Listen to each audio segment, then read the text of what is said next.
বলতে পারেন মহিলারা জাহান্নামে বেশি যাবে কেন? ওদের বদনাম বেশি। যখন আল্লাহ রাসূল বললেন ইয়া মাশারা নিসা তাসাদদাকনা ফাইন উরিত আকসার আহলে আন-নার, মহিলারা শোনো শোনো শোনো শোনো, তোমরা দান করো, আমি তোমাদের অধিকাংশ দেখি জাহান্নামে। জাহান্নাম বলতে নারী আর নারী, জাহান্নাম বলতে নারী আর নারী, আমি তোমাদের অধিকাংশ দেখি জাহান্নামে নারী, তোমরা দান করে বাঁচো।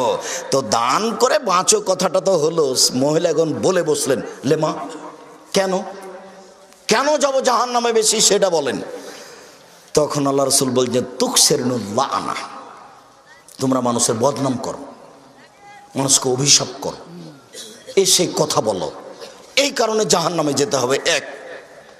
দুই, স্বামীর কৃতজ্ঞ নও, স্বামীর তোমরা অকৃতজ্ঞ স্ত্রী, যার কারণে তোমাদেরকে জাহান্নামে যেতে হবে।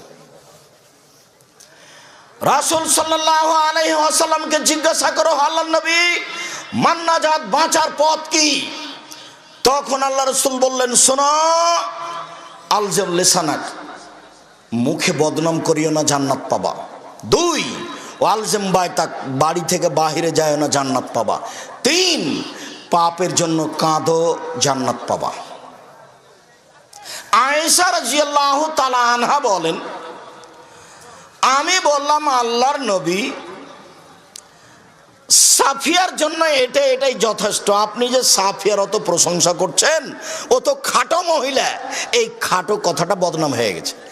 তখন আল্লাহ রাসূল বলছেন আয়েশা শোনো, লাকাদ কুলতে কালেমাতান লাউ মুজিজাত বিহাল বাহার আলা মাজাজাতহু, আয়েশা তুমি যে কথাটা বলেছো, এই কথাটা যদি সাগরে ফেলে দেওয়া হয় সাগরের পানি ঘোলা হয়ে যাবে। আয়েশা রাদিয়াল্লাহু তাআলা কি বলেছেন?